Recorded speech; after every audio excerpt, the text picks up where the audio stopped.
mwanadamu ateseke na kuona hata kuumia ndani mwake. Jina la Bwana libarikiwe. Amen. Kuna watu wanapitia pressure hata kazi ya Mungu.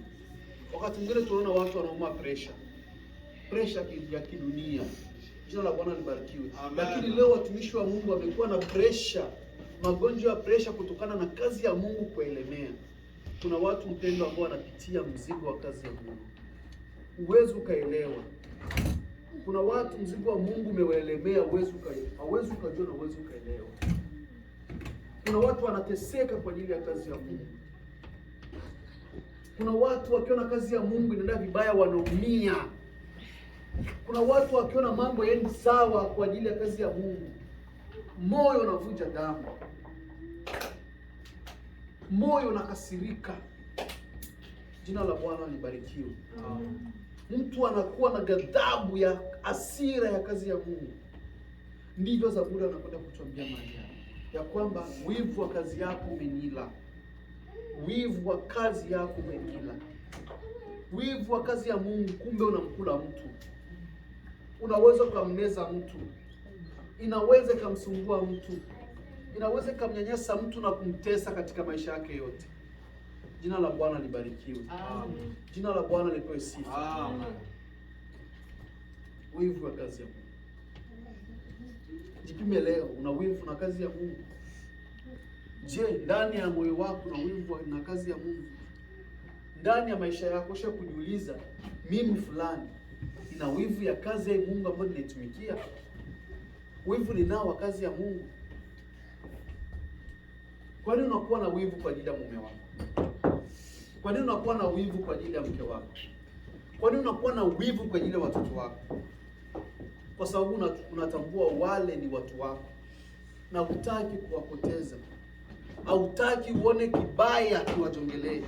Hautaki kuona kitu kingine cha pembeni na mpango wako kija kuvuruga kile kitu. Jina la Bwana libarikiwe. Amen. Na ndio maana kule kwetu tulikuwa naona huku akiona hatari alikuwa anafunika watoto wake. Anafunika watoto wake. Japokuwa kile kinaweza kikakuja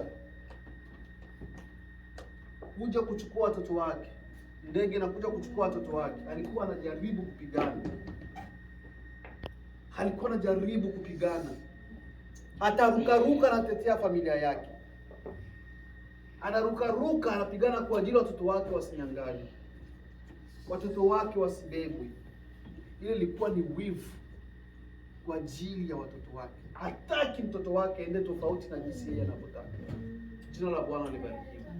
Leo tunakuwa na watu ambao ni wachache sana ambao wana wivu wa kazi ya Mungu. Wivu wa kazi ya Mungu umepotea katika mioyo ya watu.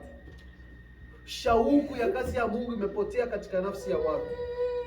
Bidii ambao watu walikuwa wako nayo kwa ajili ya kazi ya Mungu imepotea ndani ya watu. Jina la Bwana libarikiwe. Wivu wa kazi ya Mungu unazalisha mambo mengi sana katika nafsi ya mwanadamu. Wivu wa kazi ya Mungu unazaa matunda mbalimbali katika maisha ya mwanadamu. Ni kitu ambacho watu hawakielewi. Na ndio maana katika maandiko matakatifu kuna watu waliteseka kwa ajili ya wivu ya kazi ya Mungu. Waliteseka. Jina la Bwana libarikiwe. Amen. Hawakukubali. Walikuwa na wivu kwa ajili ya Mungu. Walimwonea Mungu wivu kiasi cha kwamba walikuwa tayari kutoa maisha yao waangamie. Hawakuogopa hatari yoyote ambayo ilikuwa mbele yao. Hawakuogopa njaa iliyokuwa mbele yao. Hawakuogopa ni nani aliyopo mbele yao. Awe ni mfalme, awe ni mwanajeshi, awe na silaha au asiwe na silaha. Hawakuogopa. Walipambana mpaka mwisho kwa ajili ya kazi ya Mungu. Kwa sababu walikuwa na wivu kwa ajili ya kazi ya Mungu. Walikuwa na wivu kwa ajili ya kazi ya Mungu. Hawakutamani kazi ya Mungu iharibike. Hawakutamani kuona kazi ya Mungu inaharibika. Hawakutamani kuona kazi ya mikono ya Mungu iharibike hivi na wanaona. Hawakukubali. Walisimama na wakapambana na kazi ya Mungu kasimama. Hawakukubali kurudishwa nyuma. Hawakukubali kuchoka. Licha ya matatizo na shida walizopitia hawakukubali. Walisimama wakapambana kwa ajili ya kazi ya Mungu. Ili kazi ya Mungu iufikie mahali fulani. Kama leo nalisikia neno kwa sababu wapo wa mitume 12 ambao walikubali kuteswa kwa ajili ya wao upate kusikia neno. Wapo wa mitume ambao walijitoa, wakajitoa kwa moyo wote, wakakubali hata kuteswa na kupitia katika kila aina ya mateso kwa ajili ya wewe upate kulisikia hili neno, kwa ajili ya wewe hili neno lipate kukufikia. Walikuwa na wivu ya kazi ya Mungu, walitamani injili ienee dunia nzima kupitia watu 12 ambao Yesu aliwachagua. Siku ya leo dunia nzima inahubiri habari ya injili ya Yesu Kristo, inahubiri habari njema ya ufalme wa Mungu dunia nzima kupitia watu wawili, mitume 12. Habari njema ya ufalme wa Mungu inahubiriwa leo. Leo watu wote wamekusanyika kwa masaa tofauti tofauti. Wengine walikusanyika jana, wengine leo, kwa masaa tofauti tofauti.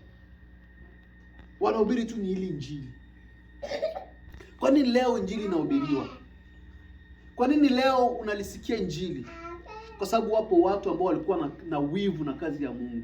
Hawakukubali kuchoka, hawakukubali kukatishwa tamaa. Wivu wa kazi ya Mungu uliwakula. Walijiona kama wana deni kubwa ndani ya maisha yao, ndani ya mioyo yao. Walijiona wana deni kubwa kwa ajili ya kazi ya Mungu.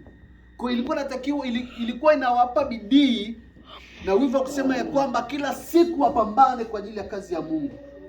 Licha ya kufungwa, wengine walifikia mpaka kufungwa, hawakujali. Leo anatoka mprizo kutoka nje pale anaanza kutangaza jina la Mungu. Na ndio hicho ambacho kilimpelekea gerezani, lakini anatoka hapo anaanza kutangaza.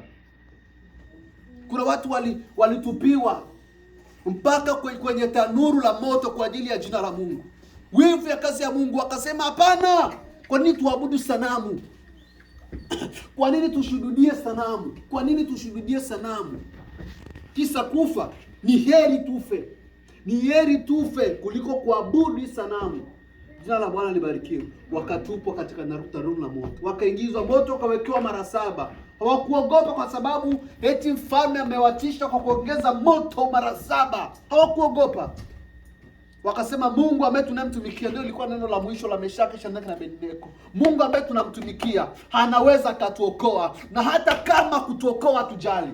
Ndio lilikuwa neno la mwisho la Meshaki, Shadraka na Abednego, ya kwamba Mungu anaweza akatuokoa, na hata kama kutuokoa basi hamna shida. Jina la Bwana libarikiwe. Walikuwa wapo tayari kwa matokeo ambayo yapo mbele yao, iwe ni kifo, iwe ni nini, lakini walijua Mungu ana nguvu hata ya kuokoa mule katika tanuru la moto.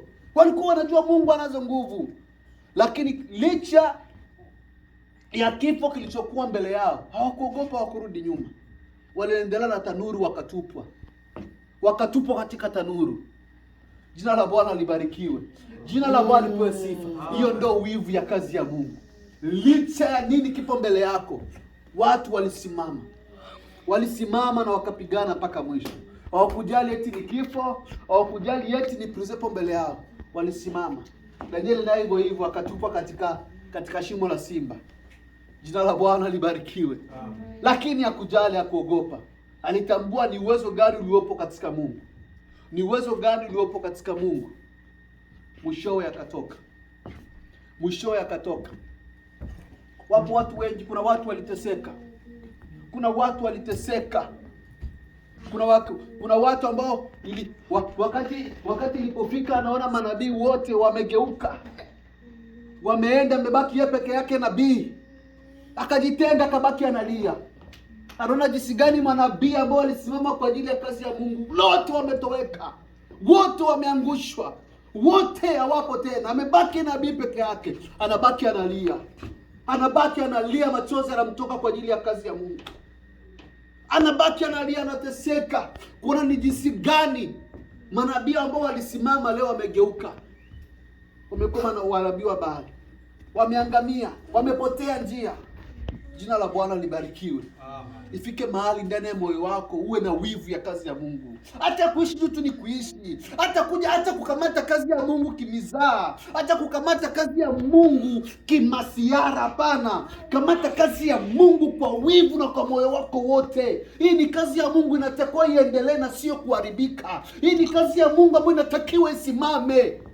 na sio kuanguka. Hii ni kazi ya Mungu ambayo tunatakiwa ijengwe ili kazi ya Mungu isimame, injili ipate kuwafikia watu. Jina la Bwana libarikiwe. Leo mamilioni ya watu ambao leo wapo duniani wanashinda kutangaza injili dunia yote. Jina la Bwana libarikiwe. Lakini kwa watu 12 injili ilienea duniani pote. Kwa nini sisi tushindwe? Kwa nini sisi tusiweze? Kwa nini sisi tusimamishe kazi ya Mungu inasimame na ikaonekane kwa watu? Kwa nini wao wanashindwa? Kwa nini mimi ninashindwa? Kwa nini yule naye anashindwa?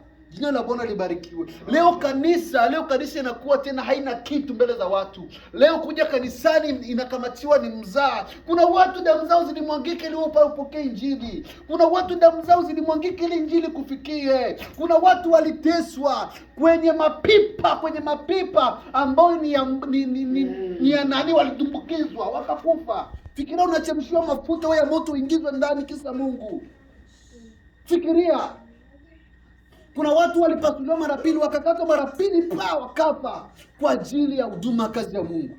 Hawakukubali kumgeukia Mungu. Hawakukubali kurudi nyuma. Walisimama katika upande wa Mungu. Hawakukubali kugeuka. Hawakukubali kubadili nia zao. Hawakukubali kubadili maamuzi yao. Walisimama katika Mungu licha ya yote yaliyopo mbele yao. Leo mtu kisa sherehe yupo tayari hata kuacha kanisa. Kisa sherehe yupo tayari hata kuacha kanisa. Anaenda kusherehe. Leo maombi inaahirishwa. Kisa sherehe maombi inaahirishwa. Kisha sherehe ibada ya Mungu inaahirishwa. Jina la Bwana libarikiwe. Jina la Bwana lipewe sifa. Si wivu wa kazi ya Mungu hata kwa wachungaji haipo tena. Hakuna wivu wa kazi ya Mungu. Hakuna. Ndio maana leo tupo tayari hata kuyahirisha ya kiroho kwa ajili ya kimungu. Kuyahirisha ya kiroho kwa ajili ya vitu vya kimwili. Tupo tayari. Yaani tunafika mahala ambapo tunakuwa tuko tayari wa Kristo kuyahirisha mambo ya kiroho kwa ajili ya vitu vya kimwili. Leo tunakuwa tuko tayari, inaonekana ni kawaida. Tunasikia kuko kitu mali fulani, hatuwezi tukafanya kitu fulani. Jina la Bwana libarikiwe.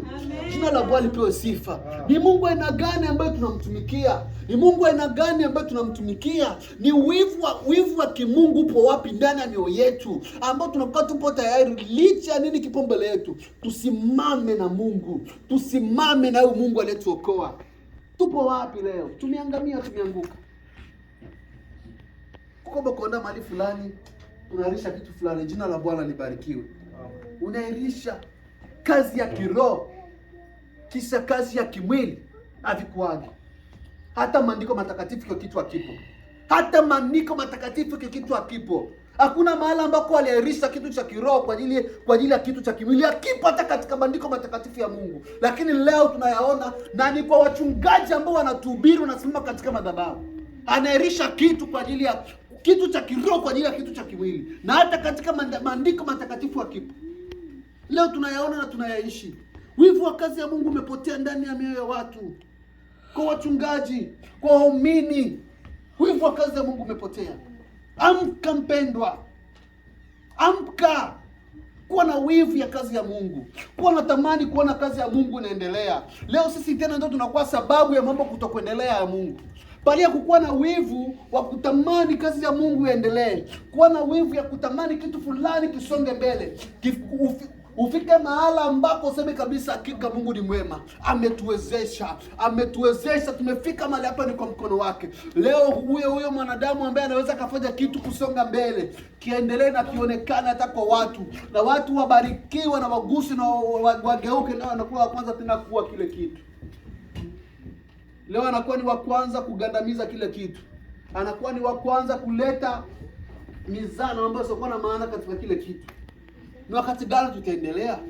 Wakati gani kanisa litakuwa? Wakati gani mambo yatakuwepo sana, wakati watu wote hawana wivu ya kazi ya Mungu? Ndio maana leo kazi ya Mungu zinakuwa zinadharauliwa. Ndio maana siku ya leo hata kazi ya Mungu kiharibika, watu wanakuwa wanasema tulijua tu atafika mbali. Tulijua hatafika mbali kwa sababu kazi ya Mungu, wote ambao wanakwenda katika kazi ya Mungu hawana wivu na kazi ya Mungu. Tunabakia na wivu ya kumchukia mwenzako amepata kazi nzuri. Ndio wivu tunabakia. Tunamchukia mwenzako amepata kazi nzuri. Mwenzako ameolewa, basi moyo unavimba. Moyo unavimba hivi unatapasuka. Tunabaki na wivu kuona mwenzako amepata kitu kazuri. Unakuwa na wivu kuona watoto wa mwenzako wanaendelea. Ndio wivu ambao tunabakia. Wivu wa kijinga na usiokuwa na maana yoyote katika maisha ya kibinadamu. Baada ya kuwa na wivu ya kutamani na we pia ufike mahala fulani, ndio unakuwa wa kwanza kutamani hata wale ambao wapo mbele zaidi uanguke. Wivu wa maendeleo ndani ya maisha ya Wakristo haupo tena. Wivu wa kimaendeleo katika maisha ya Wakristo haupo tena. Na ndio maana hata kazi nyingi za kimungu leo zinakufa. Zinakuwa wivu wa kazi ya Mungu ndani ya maisha ya Wakristo haupo tena. Umepoa. Mungu anataka leo uwe na wivu na kazi yake. Mungu anatamani uwe na wivu na kazi yake. Hapana kukamata kazi yake kimizaa. Hapana kukamata kazi yake sasa nikimwa kitu kinakina maana mbele yako. Kamata kazi ya Mungu kwa wivu na kwa mikono wote. Na watu ambao walikuwa na wivu mpendo ndio hawa ambao wanadharauliwa na kuonekana wafai. Wanashindwa hata kupewa nafasi. Jina la Bwana libarikiwe. Kwa sababu yeye ambaye ana wivu na kazi ya Mungu, anatamani kila wakati kitu kinyooke. Anatamani kila siku, anatamani kuona leo mambo yapo sawa, kesho mambo yapo sawa, kesho mambo yapo sawa. Wakati mwingine mnampashia hata mtu mshtuko wa moyo. Wakati mwingine mnampashia hata mtu hata stress za kazi ya Mungu. Mnampitisha mtu katika kipindi kigumu ambaye ana wivu na kazi ya Mungu, kwa sababu yeye ndani mwake anatamani kitu kiinuke. Ana wivu na kazi ya Mungu, hataki mzamzaa katika kazi ya Mungu, hataki vicheko visizokuwa na maana. Anatamani kila kitu kiwe kinanyooka, kinaposemwa na kinasemwa na kinafanikiwa na kinatendeka. Sasa anapoona mizaa naye anavunjika moyo, naye anaanguka, naye anaona sasa hivi nitafanyaje Mungu wangu? Natamani kitu kifike fulani, lakini watu ambao ninatumika nao, watu ambao nano, watu ambao ni hivi wananiangusha, na kila siku nakuwa ni mimi wa kulia, nakuwa ni mimi wa kuteseka, nakuwa ni mimi wa kuona moyo sasa unataka kupasuka. Ifike mahala mpendo uwe na wivu na kazi ya Mungu. Acha mizaa na kazi ya Mungu. Ni heri ucheze na kazi ya kibinadamu, ni heri ucheze na kazi zingine, lakini kazi ya Mungu ni mbaya sana. Kitu chako kidogo kinaweza kikaleta madhara makubwa katika kazi ya Mungu, na kazi ya Mungu ikaanguka kupitia kitu kidogo ambacho ulikifanya, na kazi ya Mungu ikaanguka. Kuwa na wivu na kazi ya Mungu. Acheni mizaa na kazi ya Mungu.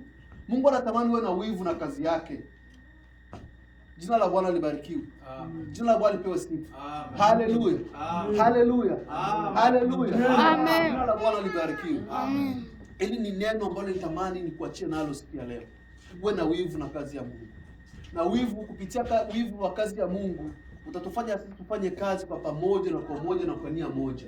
Iwapo kama watu wote wana wivu na kazi ya Mungu, watu wote wanakuwa wanatamani kazi iendelee. Hakuna anakuwa na tamani ya kwamba iko hivi, kwa hivyo watu wote wanatamani kazi iendelee. Hakutakuwa mtu wa kuchelewa, hakutakuwa mtu wa kufika nyuma, hakutakuwa mtu wa hivi, hakutakuwa mtu wa kufoka, sababu sisi sote lengo letu ni kujenga kitu hiki kimoja, si kujenga vitu tofauti. Sasa unakuta huyu anania nyingine, una anania nyingine. Ndio maana watu mwingine anajisikia hata kuchelewa kwake inakuwa ni kawaida, mwingine akijisikia kufika nyuma inakuwa kwa sababu yeye ndiye alimwakana wewe na kazi ya Mungu. Akikuja hata ni saa 8 kwake msumbui, akikuja kwake saa 4 msumbui, akikuja kwake saa 5 msumbui, akikuja kwake saa zile za ajisikia amsumbui, kwa sababu ndani mwake yeye hana wivu na kazi ya Mungu.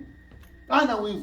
Kwa wivu wa kazi ya Mungu unakuwaga ni bidii ambao unamsukuma mtu kujua ya kwamba ni kitu gani natakiwa nikifanye na kwa wakati gani. Huu ni muda fulani ambao natakiwa niwepo mahala fulani. Jamaa hata kama yupo mahali fulani atawaambia kwamba no, muda wangu unakaribia, nimebaki na dakika chache, acha niende mahali fulani ambako natakiwa niwepo. Wivu wa kazi ya Mungu utakuwa ni msukumo ambao utakumsukuma. Ni saa za kwaya, nenda katika kwaya. Ni saa za hivi, nenda mahali fulani. Ni saa za ibada, wenda mahali fulani. Ni saa za hivyo. Ukiona ya kwamba hakuna kitu ambacho kinakupa msukumo ndani mwako, nenda kwayani, nenda ibadani, nenda hivi. Saa zinafika ya kwamba unaona imekuwa ni saa 5 saa za ibada na bado upo kwenye simu, hauna wivu na kazi ya Mungu. Hauna wivu. Yaani masaa inaenda na upo kwenye simu, halo dada, mnasemaje kule? Hivi na hivi na hivi. Na sasa ibada zinafika na unajua, na saa unaona, na kuna kinachokupa msukumo kukwambia kwamba wewe acha.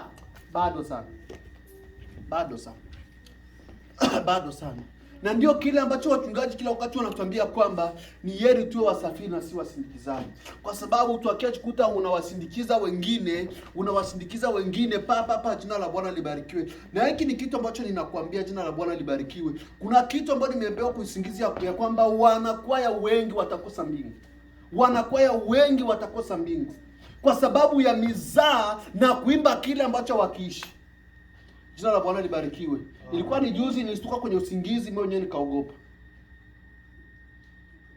Sema wanakwaya eti wanaimba wamaanishi kile ambacho wanakiimba. Wanasimama lakini kile ambacho wanakiimba wanatakiwa iwe ni mfano kwa, lakini wenyewe hawana mfano. Jina la Bwana libarikiwe.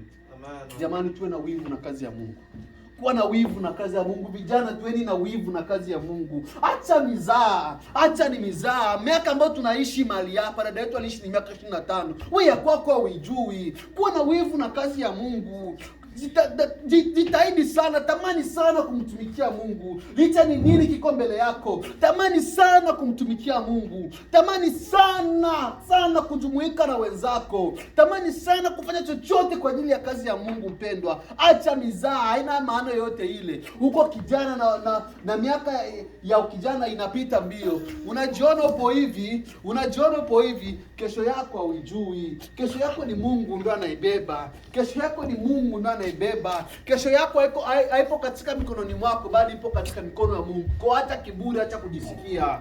Kuwa na wivu na kazi ya Mungu. Simama katika kazi ya Mungu katika roho na kweli. Tusimame katika kazi ya Mungu katika roho na kweli. Hii kujiona sisi ni wajuaji, kujiona bado ni vijana, tukishindwa kuyatumia hapa tutatumia wapi? Inatukosesha mbingu na kutukosesha hata kuona uwepo wa Mungu katika maisha yetu. Inatukosesha kuona uwepo na nguvu za Mungu katika maisha yetu. Inatukosesha sana. Kwa sababu Mkristo sio kila kitu utatumia. Kwa sababu Mkristo sio kila kitu utavaa. Kwa sababu Mkristo sio kila kitu, sio kila njia ambayo unatakiwa upite. Kuna njia ambazo Mungu atakuzuia, hii sitaki kabisa upite. Hiki sitaki kabisa hiki ukivaa. Lakini unapoona kila kitu unavaa, hiki kikija umo. Tuna safari ndefu sana. Tunatakiwa jamani tuwe na wivu na kazi ya Mungu. Ili kanisa litasimama iwapo kwa pamoja tukiwa na nia moja. Hii kanisa wapendwa, nawaambia itasimama iwapo tukikuwa na nia moja. Lakini iwapo tukiendelea kuwa hivi ambavyo tulivyo, ya kwamba watu ambao wana wivu na kazi ya Mungu ni wachache, tukijikuta hawa ambao wana wivu na kazi ya Mungu, itakuwa ni mzigo mkubwa kwao ambao mnawabeba. Itakuwa ni mzigo mkubwa kwa ambao mnawapa. Kwa sababu yule ambaye ana wivu na kazi ya Mungu, mnakuwa sasa mnampashia mzigo ambao unamuelemea, ambao ni mgumu kwake kubeba na kusongea mbele. Kwa sababu akijikuta yeye mzigo unamuelemea yeye peke yake, na wengine wana uhuru, na wengine wanafanya mizaa jinsi wanavyojisikia, mnakuwa mnampa mzigo. Unaweza kuona ni mizaa hichi ambacho nakwambia. Unaweza kuona ninapoteza muda ambacho nakwambia. Ila ninachokusina na ninachomuomba Mungu akupe wivu wa kazi ya Mungu, ndivyo utamuelewa sasa.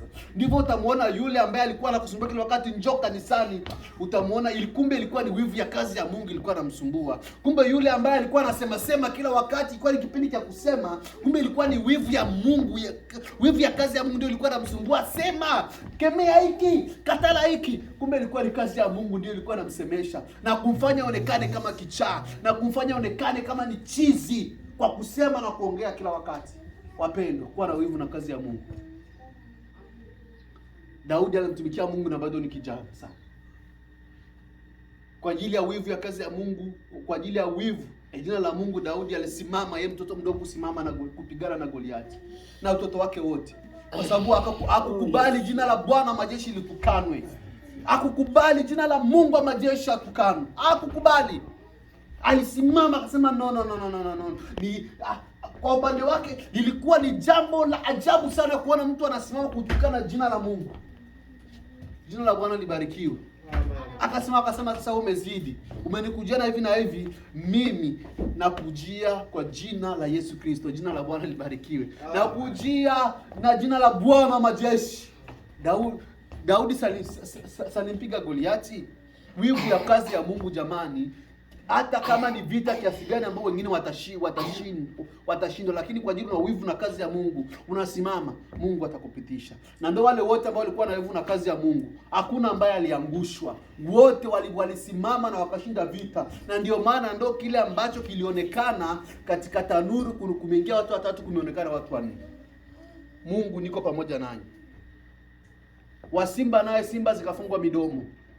Jina la Bwana libarikiwe. Yeye kutolewa wale ambao waliingizwa wakatafunwa. Huyo ndio Mungu ambaye tunamtumikia, ambaye ukikuwa na wivu na kazi yake, licha ya kifo kipo mbele yake, yeye atakuokoa. Atajua jinsi ya kufanya na kukutoa kule. Kwa kuwa na wivu na kazi ya Mungu mpendwa.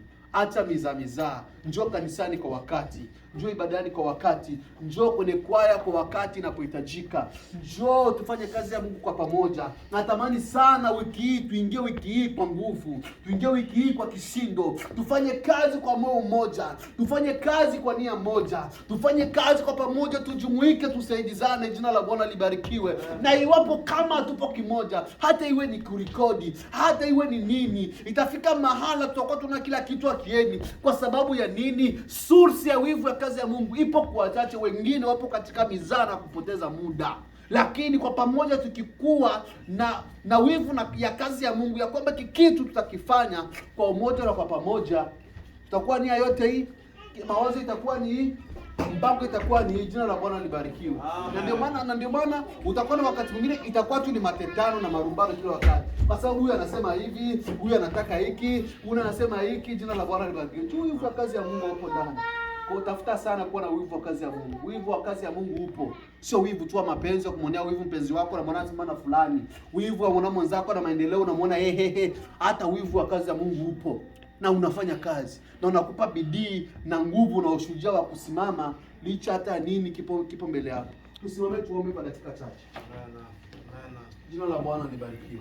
Amen. Tutaomba kwa ajili ya wivu